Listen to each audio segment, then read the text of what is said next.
Hello and welcome to the Cannes Parallel Challenge 2024. My name is Arno. And my name is Matt, and today we're going to be paralleling Ali Abbasi's The Apprentice and Michael Moore's Fahrenheit 9/11.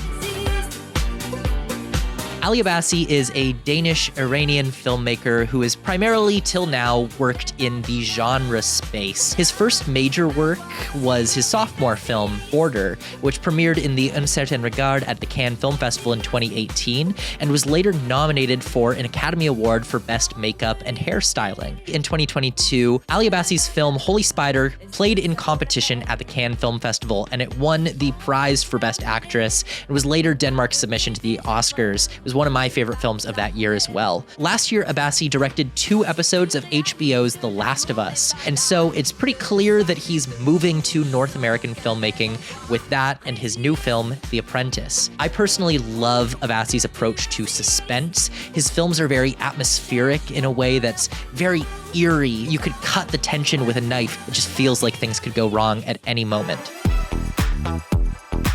The Apprentice is the story of Donald Trump and how he started his real estate empire with the guiding hand of famed and ruthless lawyer Roy Cohn. This is written by Gabriel Sherman, who wrote about conservative media figures like Roger Ailes in the past. Sebastian Stan plays Donald Trump, Jeremy Strong plays Roy Cohn, and Maria Bakalova from Borat's subsequent movie film is playing Ivana Trump. It's also worth noting that filming on The Apprentice wrapped in late February, meaning that they only took 2 months in post-production before premiering it at the Cannes Film Festival. It's an absolutely ludicrous turnaround. I don't understand it. I can understand it quite well. They are trying to get this in the can for election season. This is going to be a film that is relevant to the current situation. As we are speaking, Donald Trump is in a trial about hush money payments. So it's clear that the producers want this film to come out as soon as possible. I think this is at worst a bombshell from 2019. A straightforwardly told film with a political edge to it, and at best, it can be something like BlacKkKlansman, which we start talking about for the rest of the year. At the very worst, it's a political film that is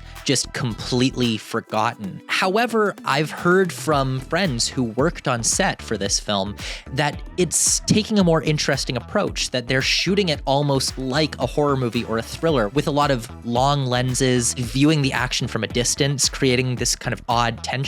It would be crazy if Sebastian Stans win the actor prize for this role, especially since he's just won one at the Berlin Film Festival earlier this year. But this isn't the type of role that gets a Cannes award. I can see this getting a Grand Prix though, which is the prize that BlacKkKlansman got back in 2018. American films have a hard time getting major awards at Cannes, especially in recent years, unless the Cannes jury wants to make a political statement. Which brings us to our parallel choice. We decided that the best parallel for The Apprentice would be to look at another American political film. We selected Fahrenheit 9/11, which won the Palme d'Or in 2004 very controversially. So could this possibly inform us about The Apprentice's trajectory? Fahrenheit 9/11 is the Michael Moore documentary takedown of President George W. Bush. The film alleges, among many things, that George Bush utilized 9/11 as an excuse to illegally enter into Iraq for oil money, as well as a personal vendetta for his father before him. The film was released before the election in 2004 and became one of the most successful documentaries of all time. And in the American box office, this is the highest grossing Palme d'Or ever, still to this day. Wild. Wow. This was a major success, and I think Michael Moore was aware that it would only be seen by people who already did not like Bush, and therefore he wasn't changing many people's minds. Preaching to the choir, I think, is a very good way to describe Michael Moore's films in general. He's not out to change minds, he's out to make people mad. So you have rewatched this film. I'm seeing it with fresh eyes, although I'm quite familiar with Moore's work. And with some perspective, honestly, I think that Moore was kind of doing YouTube video essays before YouTube even existed. Oh, exactly. That is the number one thing I felt while rewatching this, is that Moore's style feels so influential, not just on documentary filmmaking in general, but on how we communicate ideas in the internet age. The tactics that he uses through Fahrenheit 9/11 have very much influenced specifically YouTube conspiracy theorists. So I think it's arguable that the film has actually done a lot more harm than good in our political sphere nowadays. Part of that might be because there is a lot of pathos infused into this film, and it can feel manipulative or overstuffed sometimes. Like, having your camera follow one of the victims as she mourns her son and fends off people who are saying that it's all lies, and seeing her cry on the steps of the Capitol, it's a bit much. And I definitely agree that's manipulation, even though it did still get me at times. There were some moments with that mother where I was like, oh man, I feel for her. I wish they pushed back harder on how the military-industrial complex of Bush convinced everyone that it was a patriotic, heroic act to go to this war, when it was clearly anything but that. And that's what the documentary alleges throughout.